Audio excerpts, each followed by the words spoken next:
Welcome back to the FDIC Money Smart course, Money Matters. I'm John Hurley, the Financial Literacy Consultant for the Apache Junction Public Library. In this segment, we're going to discuss the fourth step in creating a spending plan, which is to find ways to decrease your expenses. Now, if your expenses are more than your income, or you want to save money, you'll need to decrease or to cut back on your spending. And if you do, then it'll increase the amount of money you have left at the end of the month. Now, this is called increasing your cash flow. Now we'll take a look at some tips that can help you decrease your spending. The first tip is to develop and follow a spending plan. But there are some other tips. First, you could carry smaller amounts of cash on you to limit your spending habits. You could have better control over using your credit cards, or just get rid of them.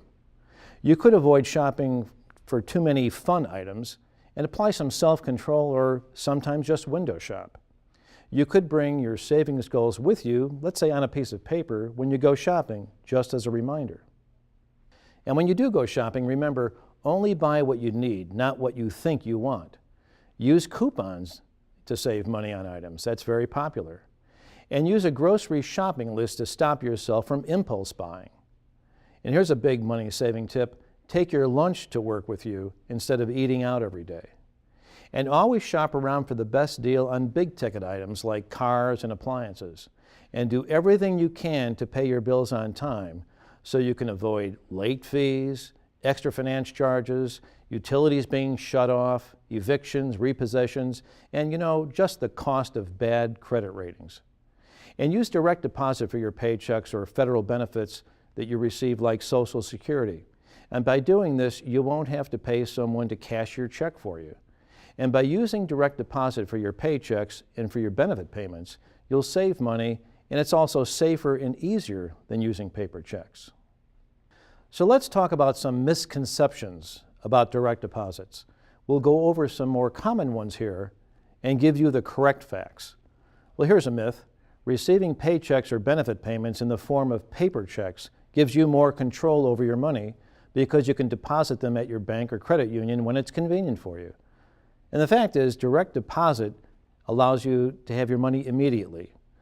And you can eliminate the risk of any checks getting stolen or forged, and it also helps to protect you from identity theft. Now here's a myth. Switching to direct deposit is time-consuming and a hassle, when in fact, enrolling in direct deposit is usually very fast and easy. So if you receive Social Security or supplemental security income, call the U.S. Treasury Go Direct toll-free helpline at 1-800-333-1795 or visit them at www.godirect.org or contact your local bank or credit union to sign up for direct deposit. Now here's a myth. People who don't have a bank account shouldn't even think about doing direct deposit. Well, in fact, if you haven't got a bank account, then call the Go Direct toll-free helpline I just mentioned for help in finding a financial institution that offers you low or no-cost accounts. Another myth, if you use direct deposit, you won't know when your money is in your account. Well, the fact is you can always be sure that your money is in your account by the time your bank opens on that payment day. Another myth, direct deposit doesn't really save time because the check must still be mailed to the bank. Now the fact is that direct deposits, your payments are electronically transferred to your bank account. The payment process is completely paperless. Another myth, direct deposit isn't a reliable way to get your federal benefit payments.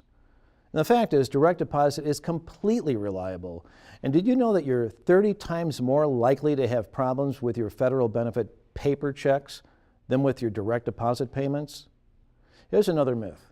Direct deposit isn't as safe as receiving a check because it's sent over the internet. Now the fact is, direct deposit works by transferring your payments directly into your account through a highly secure electronic banking system, not the internet.